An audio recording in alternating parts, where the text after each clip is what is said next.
So basically, yeah, just we're aiming for sort of roughly an hour. I'll try and sort of manage that if I can. We're just going to be talking about apprenticeships shaping the future of the industry. That's the hope. The aim of the evening really is just to try and encourage us to think about it, share experiences, maybe encourage people to explore the possibility of apprentices or rule it out, whatever. Just get the subject out there.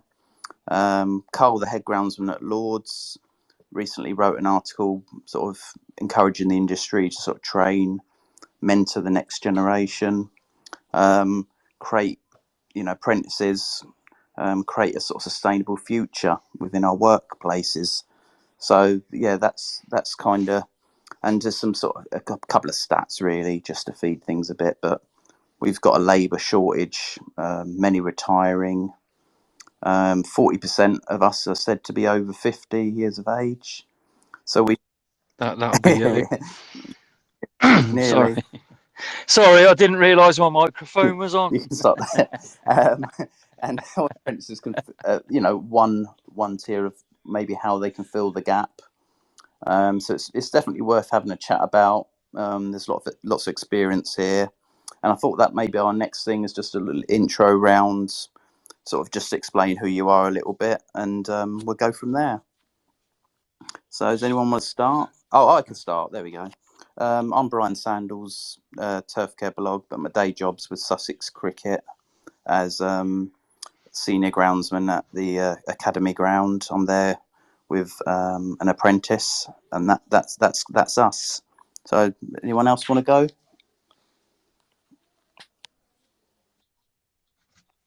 Yeah, go on then. I'll just say I'm Jimmy the Mower. I'm a groundsman stroke grass cutting contractor.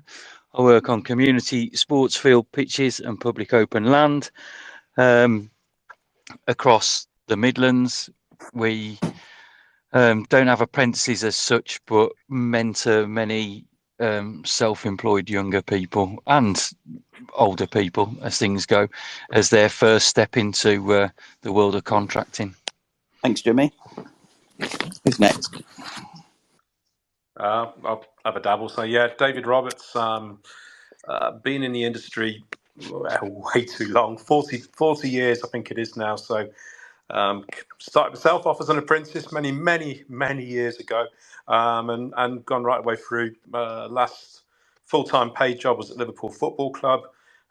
Now not living a life of Riley, but it's not far off of it in the Algarve, running a training company and doing consulting, mentoring, and I'm now an administrator for the new Brad scheme as well, which I can talk about later on if anybody would be interested in hearing what that's about. Yeah. So that's me. Hi, I'm Scott Bryan. I head up the sports turf team at the University of Leicester. It's not quite the Algarve, but yeah, we started from the bottom and slowly working my way up. Thanks, Scott. I'm George Mills. I'm the ground supervisor at Aldenham Private School. Previous to that, I was head groundsman at West Arts Sports Club for 11 years. I'm 30 years old, so I don't know about my current demographic of the group, but I'd imagine I'm on the lower end in terms of age. But I'm an avid supporter of apprentices. I've had 3, and I'm looking for my 4th at the moment. Brilliant. We all that's everybody, isn't it? So that's great. I'll tell you what, David, do you want to just tell us a bit about the Brad scheme to sort of start? Yeah, I can do it. It's pretty new. It came out. Oh my God, I say it's pretty new. It came out of a turf business summit that was put on in Quinta back in 2019. And the late great legend of the turf industry, Steve Braddock, was sat at the table with a few of us. And the whole idea of the Turf Business Summit is it is a bit of a jolly. There's no two ways about it, but it puts a lot of people who are lucky to work at top venues into a room and then tries to address some of the industry challenges and recruitment, retention. So it goes on and on. We've been talking about it for a long time, and it's not getting better; it's getting worse. But the table we were on, which had Steve Braddock on there, we were looking at how we could bring people on, so people that were currently in the industry, and how we could encourage them to broaden their skills. So we came up with this idea was, if people wanted to be nominated by somebody in their club, organisation, company that they felt was someone who would benefit from working in a different sector of our industry, we try and find a placement. So it's in its infancy. We've literally, because of COVID, like everything, it got put on hold, and everybody else has got a day job.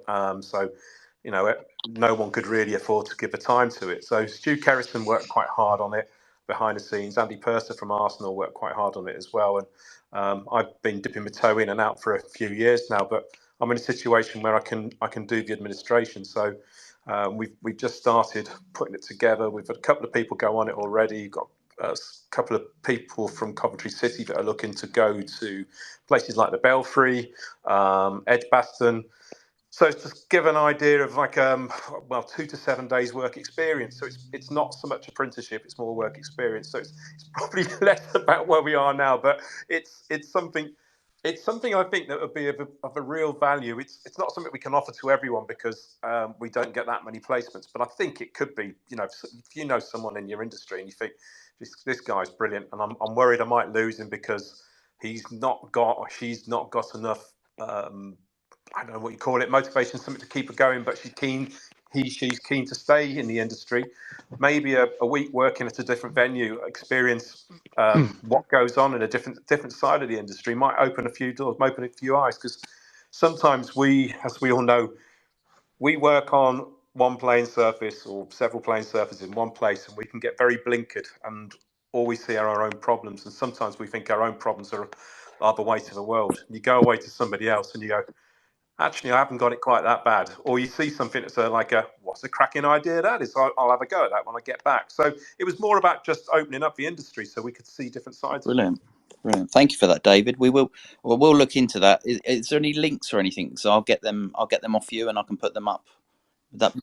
Yeah, I've got what I'll do is I'll put a post. We've got a poster that we put together, which just sort of does a quick brief summary about what it is. I put something myself on Twitter. I think it was last week, right at the tail end of Grounds Week, but I put something on there as well and on LinkedIn. But it's just getting it out there and sharing it far and wide. And I think it will take off. And hopefully it'll be really beneficial to keep people in the industry. It doesn't get them in, and obviously this is what we're talking about. It's apprenticeships. It's how we attract young people, how we make people think about our career and getting involved, and how we can take them on, nurture them, grow them, and develop the next future Brian's and David's and Jimmy's. And that's what this is all about. Sounds scary. There. Right, thank you for that, David. We're probably going to some questions now. I'm not sure we're going to quite get them all done. I say we were supposed to have a guest speaker, so some of these questions are aimed at her, but I think we're just trying to open them up and do the best we can. So why should we consider employing apprentices in the industry? What's the benefits for us as grounds managers? What have you found maybe the best way of doing it? If how is it helped your department? How would you sell it to your? Right, I'll go first. Right, an apprentice was considered probably by many. We get a young person in, a dog's body. They can make the tea. They can do whatever. We'll carry on with what we're doing, and they sort of labour and fit in around us. Right, that's your general view of an apprentice, which is changing really. We're moving away from that idea, and yeah, they do have to do a lot of stuff that they probably didn't sort of envisage when they took the job on, and you do have to use them to do things that probably they didn't think that they would be doing, and you didn't think that they needed to do. But that's just how it is. When you're younger, you need to go through these sort of things and understand, or older if you're new to the industry, and understand exactly what happens.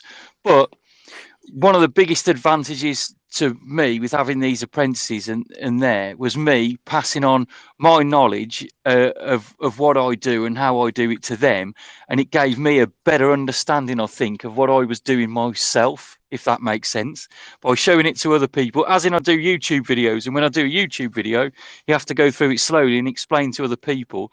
And in order to do that, you need to understand it fully yourself. So you take a look at yourself and what you're doing, and that enables you to pass on this sort of knowledge and expertise to other people, and that allows them to have a full understanding of it and get away from the old we do it like this, why do we do it like that, because we've always done it like that.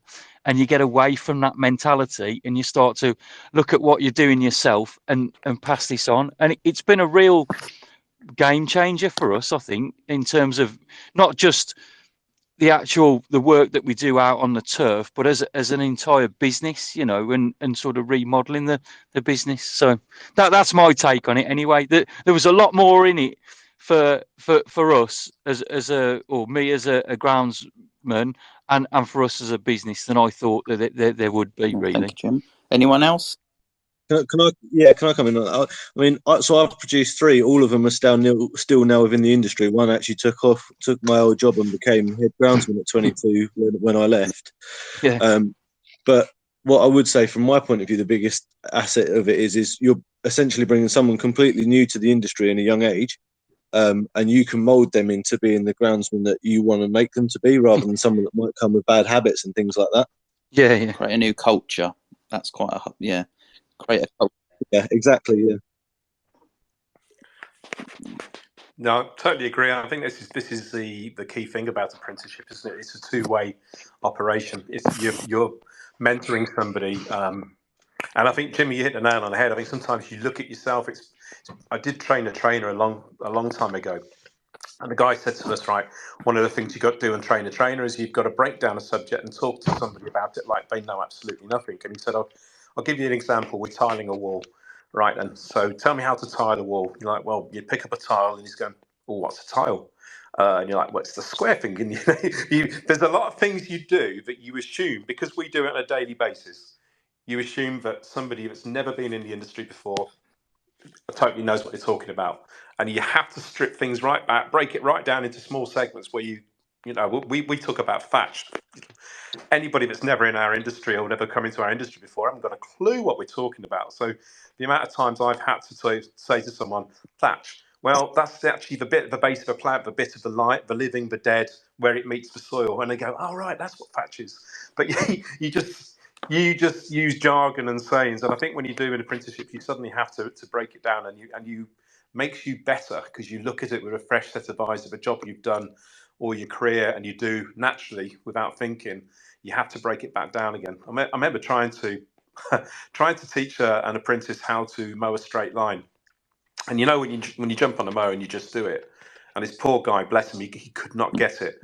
So we would there was 2 or 3 of us, and we would just stood around again. How can we break this down? How can we simplify? What's the basic on, how many different techniques can we give him so he can get it? And it wasn't that he couldn't get it. It's just that he was going, I don't get it. I'm getting angry with myself because everyone else can mow a straight line, and mine's are like big bananas or big wobbly lines. I'm leaving Mohicans, and I just can't work out how to get it. So yeah, it is an interesting thing, but I think it's key because we need new lifeblood, and we need people, and it doesn't have to be a young apprentice. It can be an older apprentice that's come from another industry, but our industry needs new life coming in there. How the hell we get people to come into it, I don't know, but it's so important that we do this. Yeah, it must be easy to tempt them in at the moment with weather like we've got now. Come and join us outside every day, wallowing round in mud and rain. What a fantastic career! Yeah, not the best of timing for encouraging a podcast on apprenticeships, is it? So we've got here recruitment sort of black hole. We're hoping to sort of kind of fill that. We're looking at creating new culture, passing on of skills, diversity, bringing in new people into the group with different ideas, a fresher sort of look at something if it's an older group. And I'll probably just succession planning. How important is that? Bringing in apprentices and pushing them through. Our head groundsman at Hove come through the system, and the deputy did, and everyone's come through. But I just wonder if anyone else has got sort of similar experiences on succession planning and how apprenticeships can feed into that. I can say when I was at West Arts, I was there for 11 years. I was actually appointed as head groundsman at 18, and they trusted me to look after it, and I stayed there till I was 30. And then when I've left, my apprentice who started with me at 16, he took over from me at 21 and is now the head groundsman there. So I trained him to be a succession plan when I left. That's perfect, isn't it? That's what you want. They've got something in front of them to aim at. You know, you've got, you know, that just works all round, doesn't it? Works for the company, works all the way around that. And they've just appointed an apprentice to work under him now. Now that since I've left as well, so they're carrying on that same process as well. Less people having to employ from outside with different cultures, and there's always a risk in recruitment, I guess. But with coming through the ranks, as it were, you've got that. It's kind of all there, isn't it? That's brilliant. Anyone else add anything more before I sort of go on to something else? Sort of another question. I was just going to say about you know, you're investing in that individual as well, or like the training, and you know, so you want that natural like progression to benefit their company as well. And that also goes on to like David's, you know, concept, which, you know, if you like, for myself, I work in a multi-sport environment, you know, so it's good to have that experience of going to that football, which looks great on the TV, but actually, or, you know, your 60, 70 hour weeks compared to your 35, you know, so it's, I don't know if I've gone slightly off topic, but yeah, like that future of trying every different type of environment in the industry is important. It's really encouraging as well. I remember our old head groundsman, he took us up to Arsenal once and some other places, Wembley, and you just get a different perspective, and you come back full of passion for where you work, even though you work for quite a good standard. You go somewhere like that, and it just really, you know, you come back really sort of inspired to get work. You know, thinking I could work here. You know, you meet other groundsmen working there, and you think, oh, I could be working there or somewhere. You know, and in that sort of, it's all possible in our sport. You know, so something like that just gives you a viewpoint into, you know, into another part of the industry, possibility.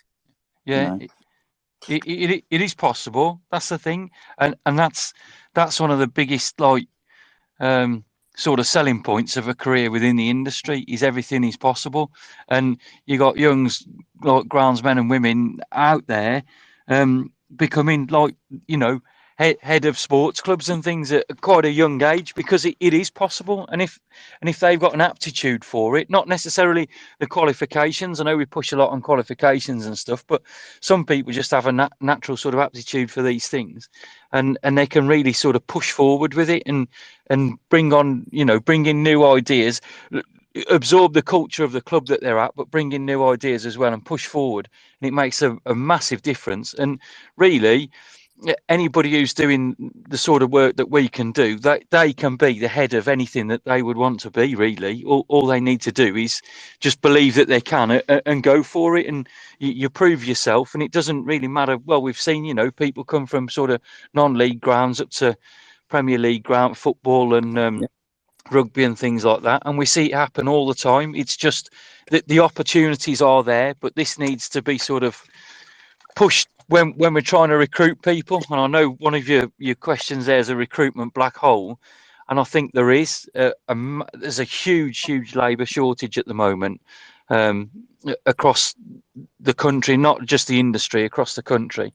But it's attracting not just people to fill these roles, but the right people to fill these roles. I think that's a big problem. Brilliant, Jim. Can I just say, Brian, I've just been chatting to Victoria on LinkedIn Messenger. She's on Twitter. She's listening, but she can't. She's on her mobile as well, but she can't get to speak. So she is here. She just can't participate. I will work with Victoria on doing a blog after this, so we can make sure that, because she's given me lots of detail, she's done lots of work on this, so I will skip around maybe some of the more technical stuff that she was going to answer, but I will give her an opportunity to, I say, in the blog, so there will be more information after. So we'll move on to another question, I think. So I think we're sort of pathways into apprenticeships, ideas, and to sort of discuss that. I've got a few here, but I'd like to also see if anything fresh comes up as well. So just wondering if anyone's got any sort of, how they think that people come into our industry, because I'm thinking, if we identify the ways that people come into the industry, we can be more intentional at targeting them. Yeah, do you know what? I honestly don't know how people come into it. How I'd love to know how people look for apprenticeships. Is it because they've been to the job centre and they're just trying to find work and they can't find work, and somebody says, "Well, what about an apprenticeship? And what do you want to do?" Is it because they've come out of college and school? Probably, and I doubt it is in school because I think most of the people I've employed in my past, I think we refer to ourselves as like an accidental industry. There's a lot of people don't plan to become a groundsman or a greenkeeper. They sort of fall into it. A few people I know that were keen sportsmen, but never very good at sport, and they sort of went on to maintain the surfaces because that's what they could do. I for one just certainly fell into it. I enjoy gardening, and all of a sudden I was maintaining sports pitches, and I learned very quickly what to do wrong and not to do it again, and what to do right and to keep repeating it. But I don't know. I think it's a challenge. It's how you get the word of what we do. Because I do think, and I think you hit the nail on the head earlier on. Like, but when the weather's like this, how the hell do you encourage someone to come out and get out and benefit? Even though the weather's rubbish at the moment, you still get those moments when you're getting out and spring's in the air and you can see things moving. And when the sun does come out and you're mowing something or prepping up the cricket, you see it, an improvement. The fertilizers are kicking in, the things are going. We're seeing that, and that gives us joy. But how do you convey that joy to someone that's not in the industry? I don't know. Yeah, how do you do it? I really don't know. I'm like the wrong person to talk about this really because I came into the industry sort of accidentally, and then just kind of enjoyed it and stuck around and thought of quite interested in this and I enjoy what I'm doing and I could go and do a bit of research on my own and find out how to do different things and bits and pieces, and then with the strange things like social media gets such a bad press all the time, about how negative it is and everything.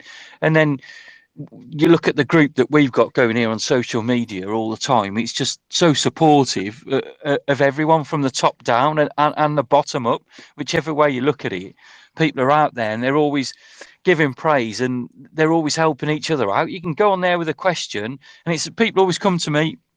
I don't know the answers. I'm not an expert. I don't have a vast array of qualifications. But if somebody comes to me with a question, I know somebody who can answer that question and I can put the two people together and it just works. So, I didn't set out to come and do this. It just sort of happened and evolved along the way. And a lot of people I talk to, that sort of happened to them as well. Do you go to do we sort of advertise at these recruitment fairs that they have, or are there like apprenticeship fairs? I don't know. I've never really been to these things, so I wouldn't know if that was a sort of legitimate pathway into the business I, th- itself. I don't know about I you, think the Brian. way is to maybe think about it is George has had apprentices and been an apprentice. Maybe Scott has, David. So how, knowing the apprentices that came in, how did they come in? I've written a list of how they entered into from the apprentices I've dealt with, and a few have fallen into it. But there's also some other stuff. I'm just wondering if you knew of sort of how they did end up at your club or whatever. What their entry point was. So I'm going through mine. I mean, I did it since I was a little kid. So I was ruling wickets when I was about 8 years old with my dad, and my brother's a groundsman as well. And then from there, out of my three apprentices, one I actually coached junior cricket, and he was struggling at school.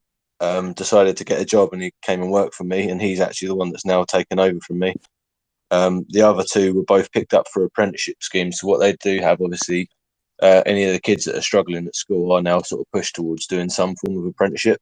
But obviously, that's not directly us. That's just any apprenticeship that might come up. So both my other apprenticeships have come through a company called Keats, and they've been advertised on the government website, and people have applied for those positions.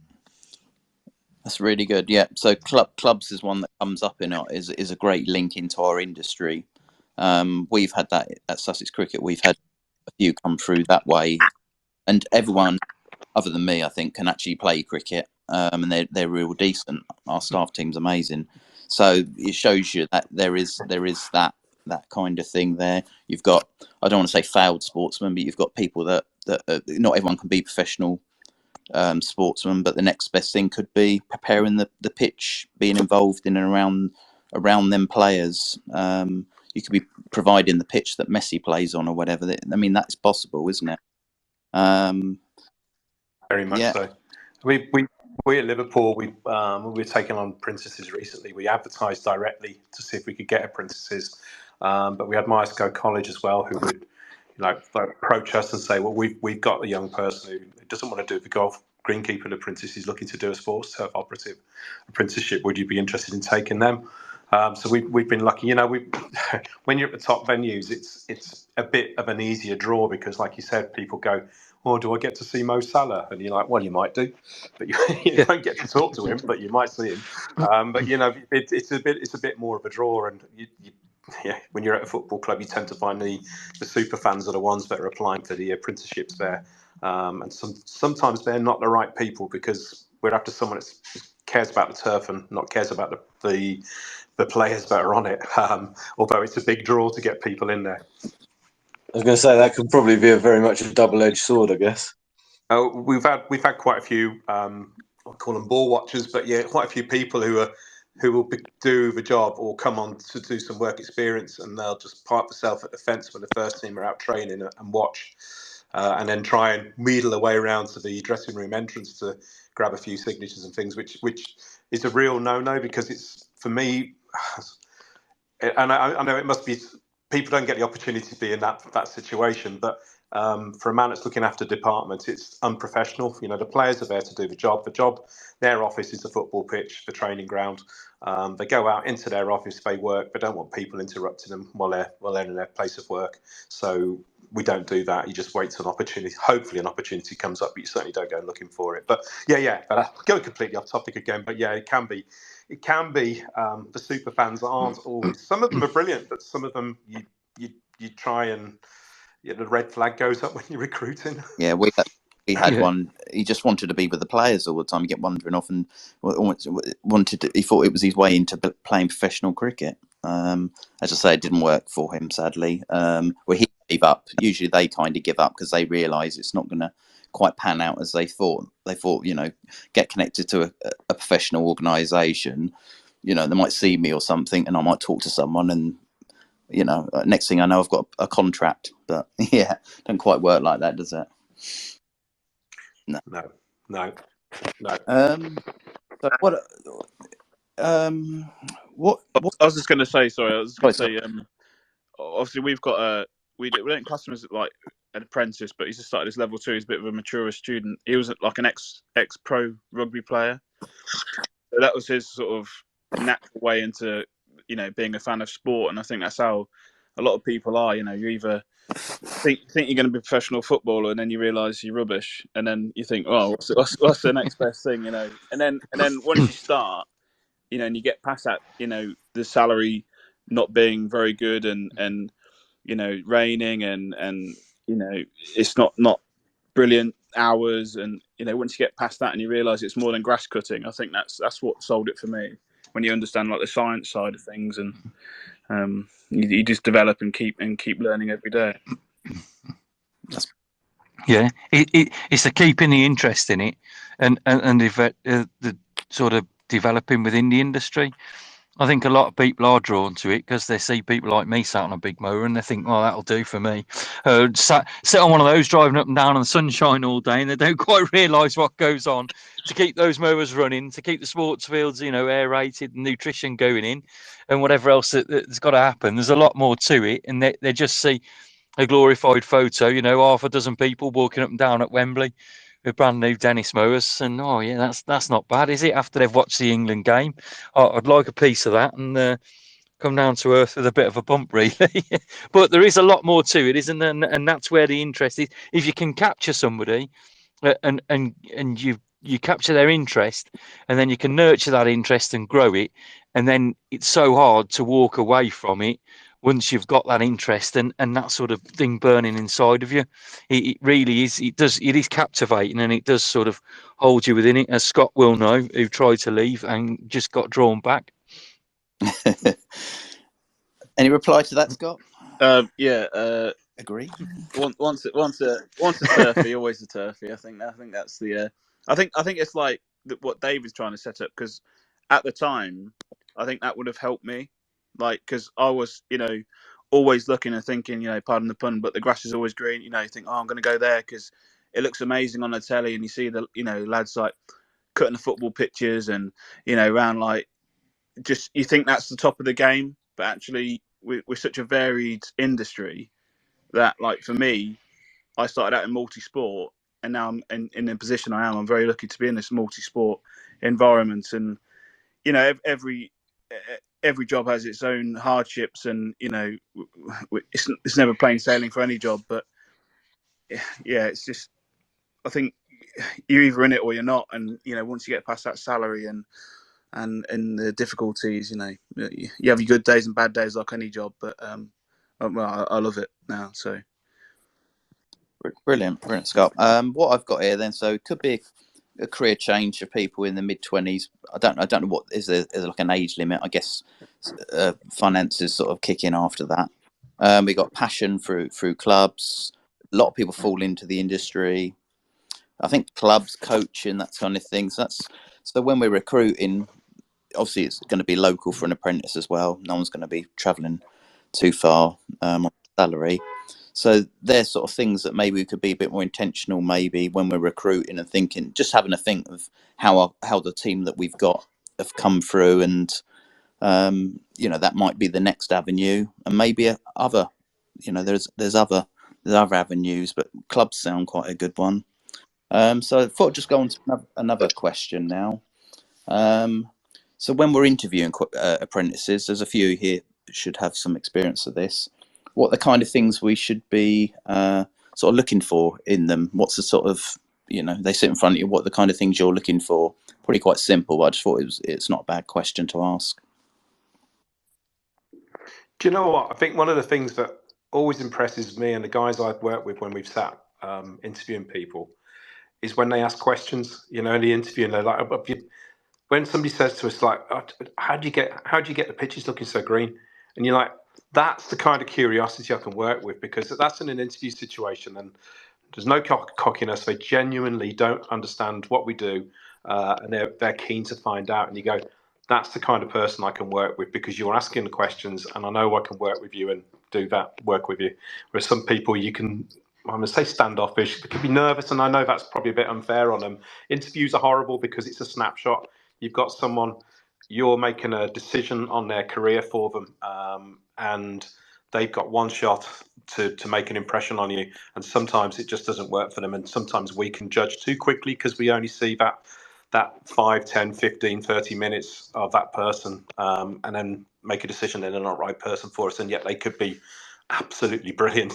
But yeah, for me, I think when I'm looking at people like that, I like that enthusiasm. I like to see people asking questions, genuinely keen, that kind of passion that's sort of simmering there, and you think we can work with that, we can nurture that. That's great, David. Do you think there's any merit in maybe walking, as part of the interview process, is taking them for a few minute walk round sort of one area of the site, just more or less informal sort of area? Yeah, we do.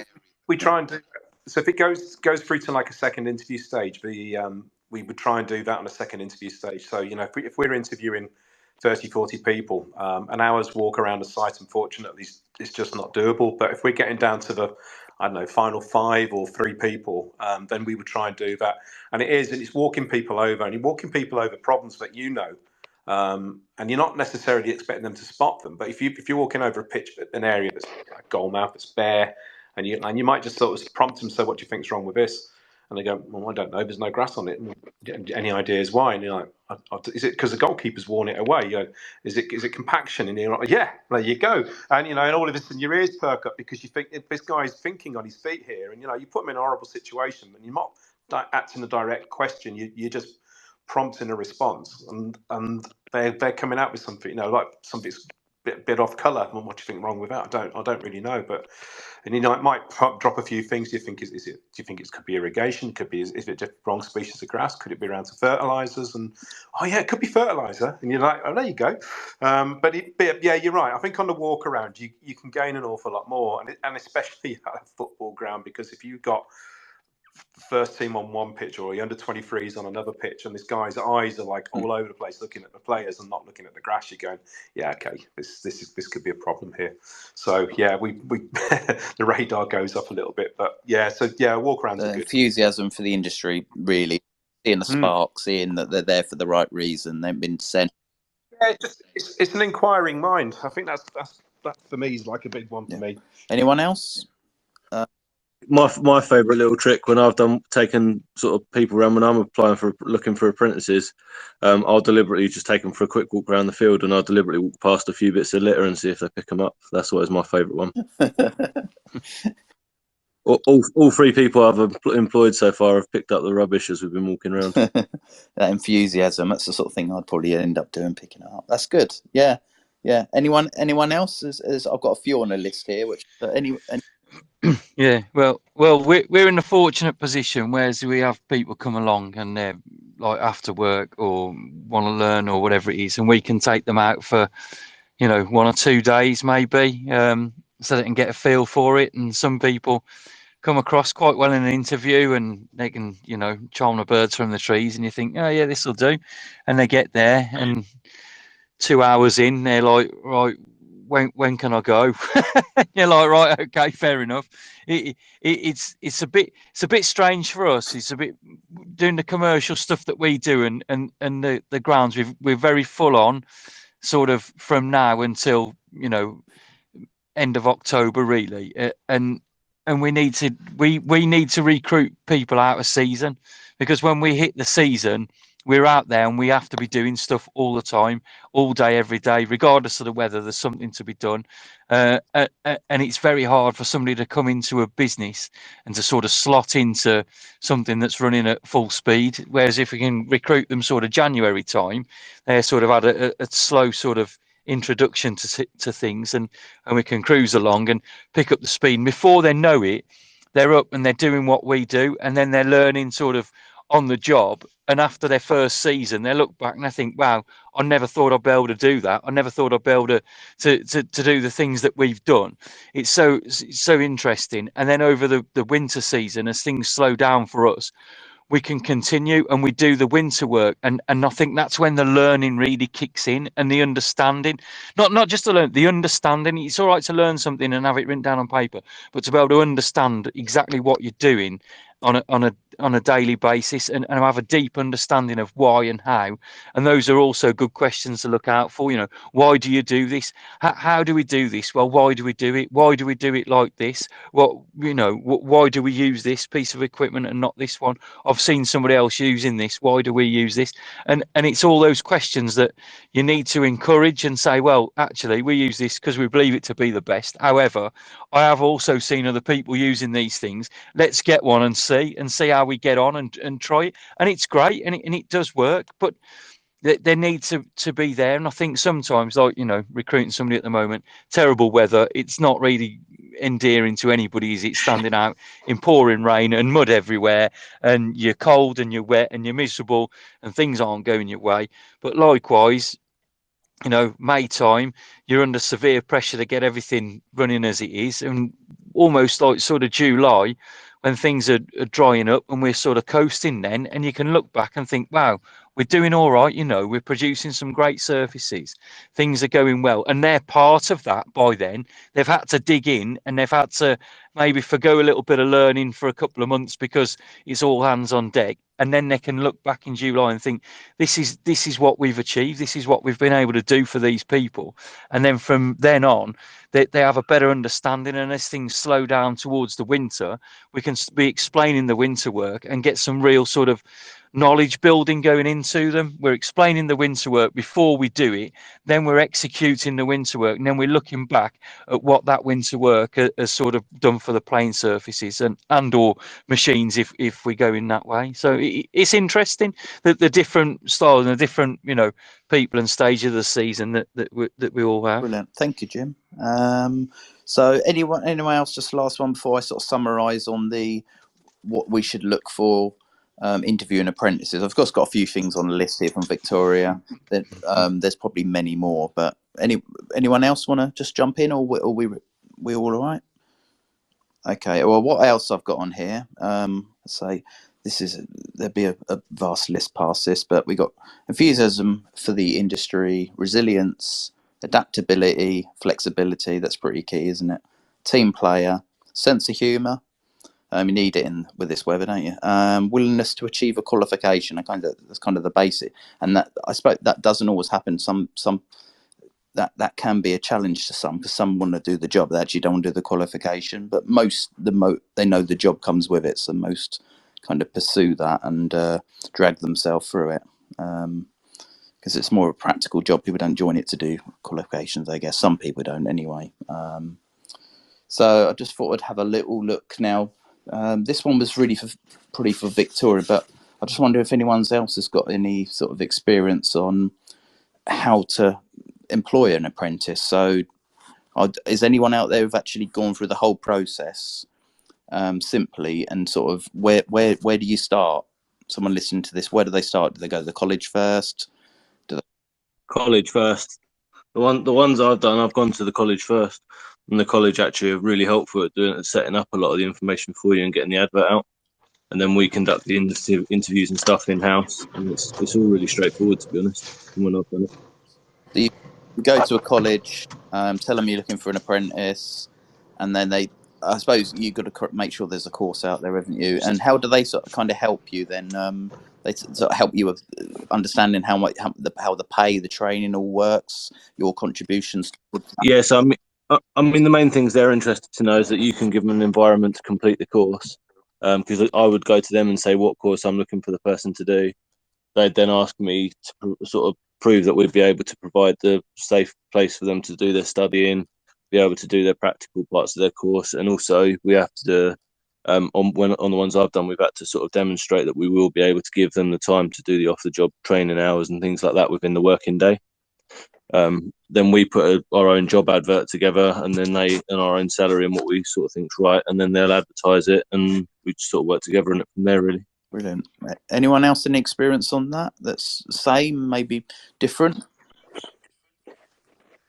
Same for me, really. We do the same. We go either to the college or the GMA, use their apprenticeships as well. So they do all the legwork for colleges and GMA to sort out what you need to do and, like say, guide you through the process. So it does make it a lot easier. That's brilliant. So that's the actual route. First place, go find a training provider. Just expanding on that, I don't know if anyone's experience of what works best for the staff that they've had, because there's not many colleges now you can actually physically go to. I think there's only 3, I was told. So a lot of them are online now. Just wondering if anyone had any thoughts on that, the pros and cons of kind of that scheme of having them either online or go to college one day a week. Just wondering. I have a strong view about one part of the course. They make them do 6 videos. All the apprentices I've had for their level 2, they have to do 6 videos recording them doing some turfing or whatever the job may be that's required. Yep. And the most frustrating thing about it is the video has to be completely continuous. And if you make one mistake, literally they'll say the video hasn't passed, and the kid will have to redo it. Which is fine if it's something like not wearing PPE or something sensible, like something really obvious that they need to be doing. But, I had one apprentice his was laying turf. He had to have a board down for when he was turfing, and he'd forgotten to walk on the board across the board when he was taking one piece of turf back. They failed the video, and for me, what they should have done was been able to have a small section where they edit it at the end and say, "Look, what I should have done is walk across the board. I forgot on 2 occasions over the hour or something like that." Whereas we had to literally stop, pull all the turf up, and returf the whole area again just for the sake of his video. Yeah, that's a challenge we have. That seems a bit harsh. Imagine somebody coming to film like you doing your daily job every day, and everything's by the book every single day. It's not a practical thing, is it? That is what learning is. He's there, Yeah. and that piece of turf. That apprentice in particular, he'd absolutely smashed all of his other college work. He was 6 months ahead. But the problem was he got really nervous as well whenever we put him in front of the camera, and there was just no sort of acceptance or acknowledgement from the college that he might make mistakes off the back of that, which I thought was a bit disappointing given that we're such a practical industry. Yeah. I agree.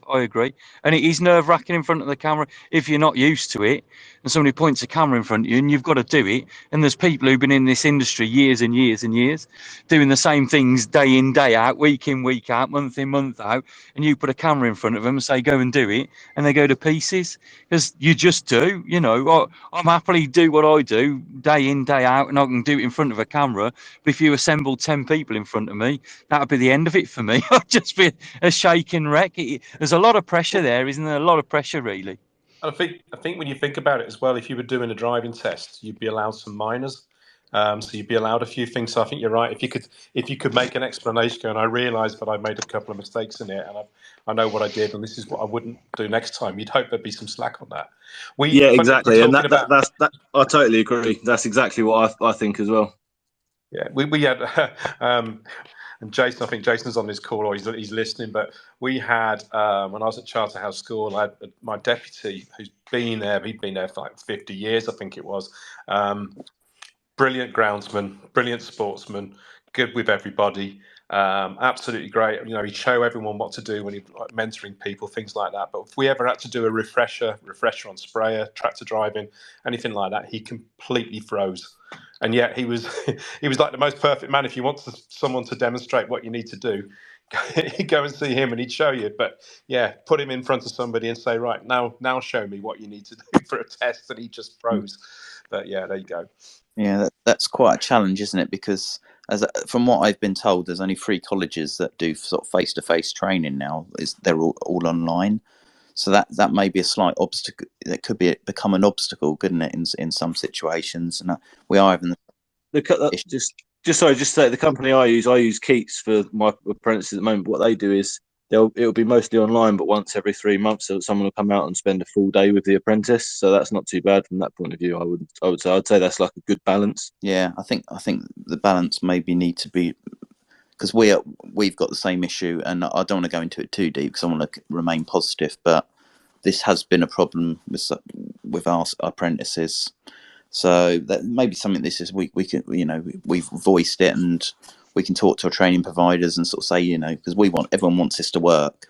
The training providers, everyone needs this to work. So, maybe just having this talk will, it will sort of make them relook at it a little bit.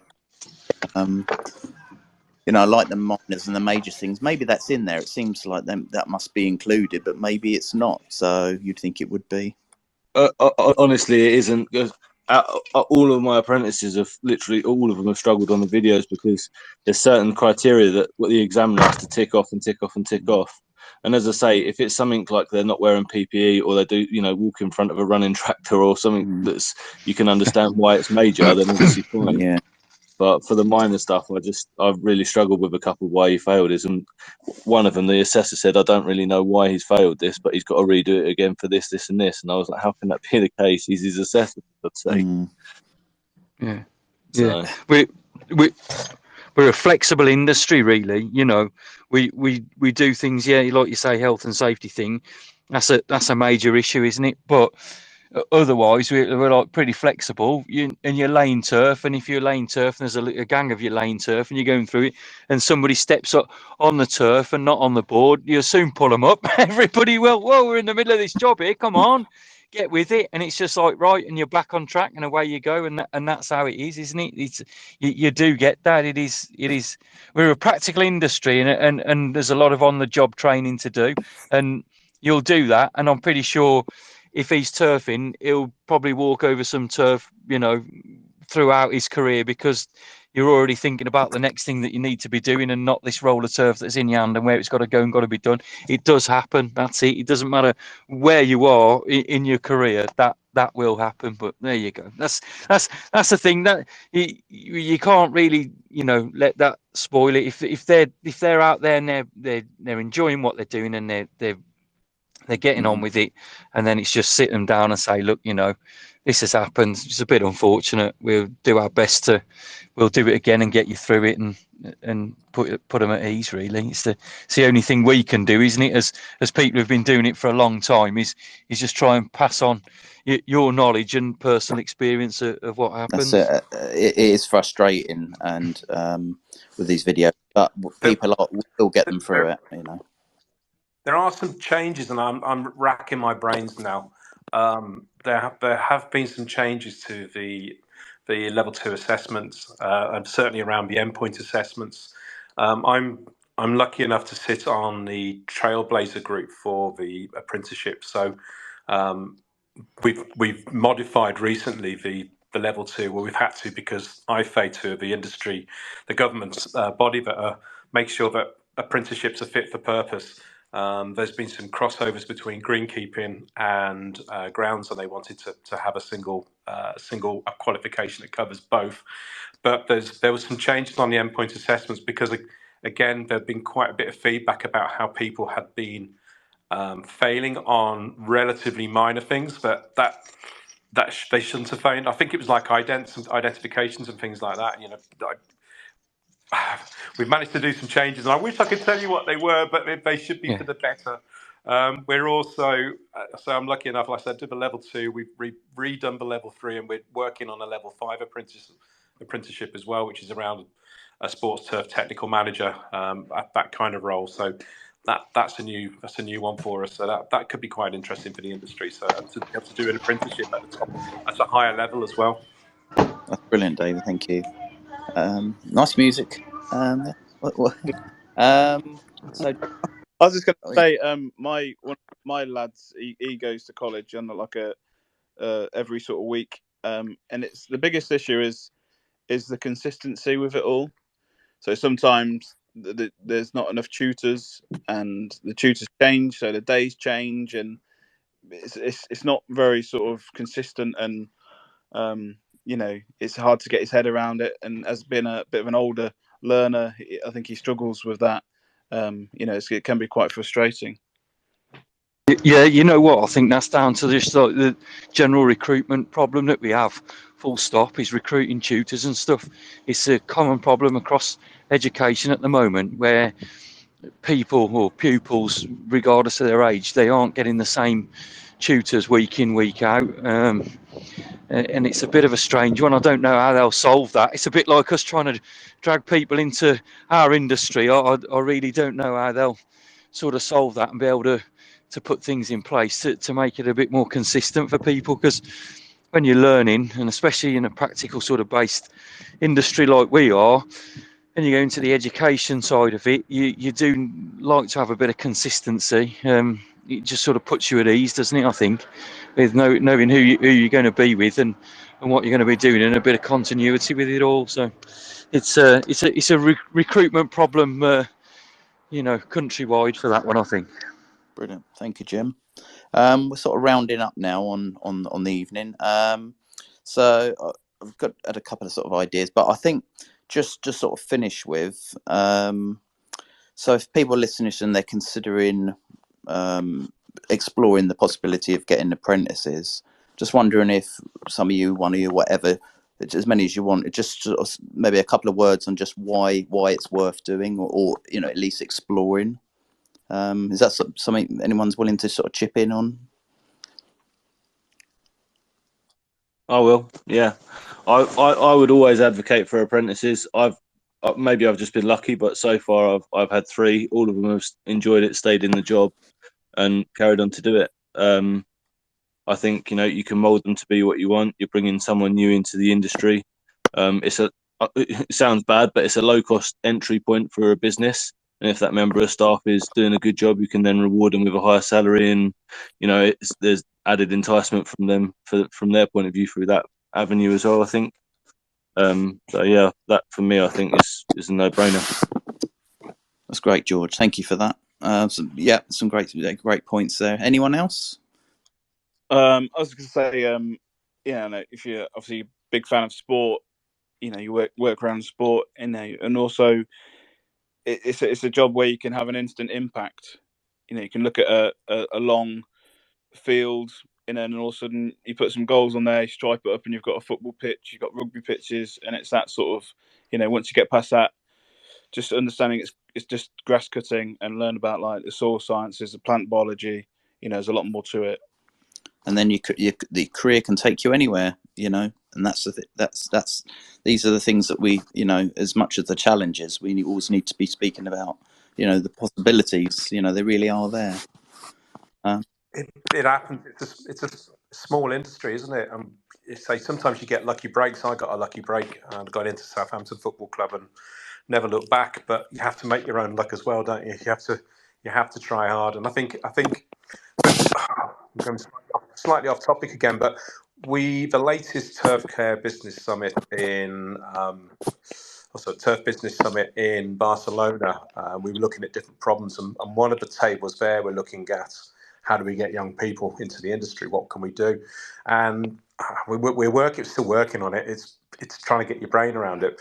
We were thinking of doing something like the branches of a tree or the blades of a grass plant and the roots of a grass plant, and not just showing like the Carl Stanleys at Wembley Stadium, the Lords and the Ovals and the Wimbledons and things like that. But they're the kind of places that you want to people to aspire to be. But showing a pathway that people can go, and showing the sideways paths as well, because it's not just about the grass cutting side of it. You could be in the sales side. You could be it could be a scientist working on new fertilizer products or chemicals to help us grow the grass better.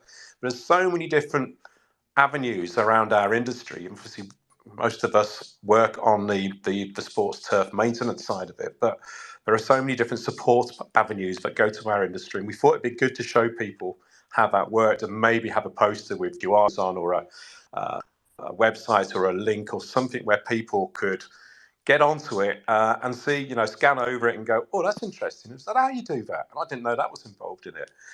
But still, it's in its infancy. But again, I think it's how the hell we attract these people here in the first place, isn't it? That's the challenge. A great point, David. Thank you, everyone, for giving up their evening.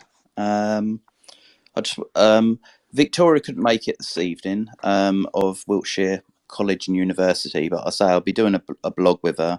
There's a few unanswered questions here, like sort of the costs of the employer and stuff like that. I didn't want to get too deep into them, so I think I'll do that in the blog, working with her. Yeah. She's listening. Yeah. She is listening in still. So, and I'm messaging her on LinkedIn. That's still. Brilliant. So I've said that you do a blog with her. And I think she said there's quite a few things that she'd like to expand on. Yeah. So I think you're right. Anybody that's interested in has been listening to this or is interested, I think if you do the blog with Victoria, she can expand on quite a bit more around the apprenticeship process and costs and that. Yeah, so yeah. on. She's a training provider, isn't she? Part of a college. So yeah, and if anyone after this just wants to get straight in there and just wants, you know, you can always message me and I can link you up with her or link up with David or anything you've heard. Just link up with us, because, you know, if you think that apprenticeships something you want to explore, you know, then give any of us a shout. But yeah, just that last thing is just to thank you all for giving up your evening, really. Just thank you, and you want us to discuss. But yeah, that's it for this evening, really, everybody. So I just wanted to thank you all. Thanks, Brian. Thanks.